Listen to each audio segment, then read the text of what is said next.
राधे राधे, जय श्री कृष्णा। मैं सीमा सिंह आप सभी धर्म प्रेमियों का स्वागत करती हूँ। आज मैं आपको वामन एकादशी की एक पौराणिक कहानी सुनाने जा रही हूँ। त्रेता युग में बलि नाम का एक राजा था। उसने अनेक यज्ञ और तप किए। वह बड़ा ही दानवीर था। वह वचननिष्ठ, सत्यवादी, दानी और विष्णु भक्त था। उसने अनेक यज्ञ और तप किए, जिसके बल से अनेक देवताओं को उसने पराजित कर दिया। पराजित होकर सभी देवता इंद्र सहित विष्णु भगवान के पास गए और उनसे प्रार्थना करने लगे कि राजा बलि ने हम सबको पराजित कर दिया है और अब उसकी नज़र हमारे लोक के ऊपर है। अब आप ही हमारी रक्षा कीजिए। यद्यपि राजा बलि विष्णु भगवान का परम भक्त था, तब भगवान विष्णु ने स्वर्ग के सभी देवताओं को आश्वस्त किया और वे सब वापस अपने अपने लोक को चले गए। तब विष्णु भगवान ने ब्राह्मण का वामन रूप बनाया और बलि से याचना की प्रार्थना की और बलि से 3 पग भूमि दान में मांगी। तब राजा बलि ने कहा कि हे भगवान, आप मात्र 3 भूमि पग क्यों लेते हैं?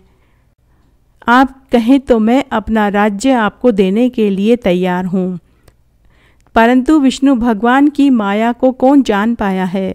विष्णु भगवान ने राजा बलि से कहा कि हे राजन, मुझे मात्र 3 पग भूमि चाहिए। राजा बलि के गुरु ने उन्हें बहुत समझाया कि यह एक मायावी जाल रचा जा रहा है। आप इस मायावी जाल में फंस जाएंगे। परंतु राजा बलि ने कहा कि मेरे द्वार पर एक ब्राह्मण भिक्षा मांगने आया है। मैं उसे वापस खाली हाथ नहीं जाने दे सकता। तब राजा बलि के गुरु ने उन्हें सत्य से अवगत कराते हुए दान देने से मना कर दिया। किंतु राजा बलि ने कहा कि जिस नारायण से समस्त संसार याचना करते हैं, वे आज स्वयं मेरे द्वार पर याचना कर रहे हैं। न कहने वाला मैं कौन होता हूँ? दाता भी वही है, याचक भी वही है। भगवान विष्णु बलि के भक्त भाव से अत्यंत प्रसन्न हुए। तब राजा बलि ने हाथ में जल लेकर दान देने का संकल्प किया। तब भगवान विष्णु जो वामन रूप में थे, उन्होंने अपना विकराल रूप बना लिया। तब विष्णु भगवान जो वामन रूप में थे, उन्होंने एक पग से स्वर्ग, दूसरे पग से धरती और तीसरा पग रखने के लिए राजा बलि से पूछा। तब राजा बलि ने तुरंत अपना सिर उनके आगे कर दिया। उन्होंने कहा कि हे भगवान, तीसरा पग आप मेरे सिर पर रखिए। तब भगवान ने अपना तीसरा पग राजा बलि के सिर पर रखा और उसे पाताल लोक में भेज दिया और उसे पाताल लोक का राजा बना दिया। इस दिन विष्णु भगवान की पूजा करने के बाद पेड़ों पर दक्षिणा रखकर भोग लगानी चाहिए।